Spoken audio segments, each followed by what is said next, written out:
veral die Engelse media verslag doen oor plaasmoorde. Sekere stories totaal uit verband uit op te fokus en ander stories totaal en al te ignoreer. News24 se redaksie het toe dokument aangeheg. Ek dink hulle het gesê 'n concerted campaign om basies die indruk te skep dat News24 nie gebalanseerd verslag doen oor wat in Suid-Afrika aan die gang is. Nie geldige kritiek is nie. Maar daar eintlik maar net 'n sekere groep individue is wat probeer om met valse inligting mense te mislei deur te sê dat News24 bevooroordeeld is. Hulle het nogal verder gegaan en gesê News24 beweeg in die sosiale media wêreld 'n baie gevaarlike wêreld is omdat daar geen aanspreeklikheid is nie. Die voordeel van die twyfel te gee dat hulle glo hulle ideologiese posisie is die neutrale posisie. Maak nie saak of dit waar is of nie waar is nie. Jy kan enigiets sê. Goed, so wat die plan? 'n soort media waghond wat gaan skryf, wat spesifiek gaan uitwys die verdraaiings wat in die media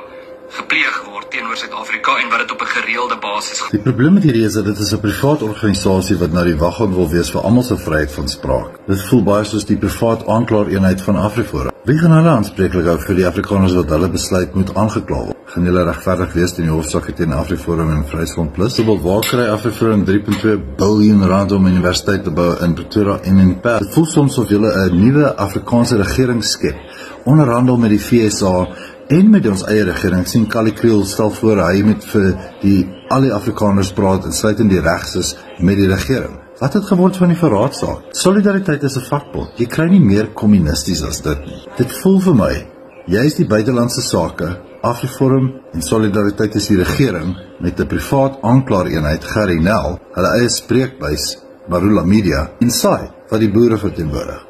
Almal is in kop en een mis in hierdie land met die kommunis. So alle Afrikaners wil daarby te bly. Daar's 'n alternatief vir al hierdie goed. Vryheid vir Afrikaners. Ons wil nie geregeer word deur die Bantus, Jode of die Engelse nie. Ons wil oor onsself regeer. Maar dit beteken nie AfriForum, Solidariteit, SAI, Marula Media en nou Lex Libertas is ons regering nie. Niemand van julle is gekies nie. Onderhandel vir alle Afrikaners, maar julle weet self, julle is nie die meerderheid Afrikaners nie.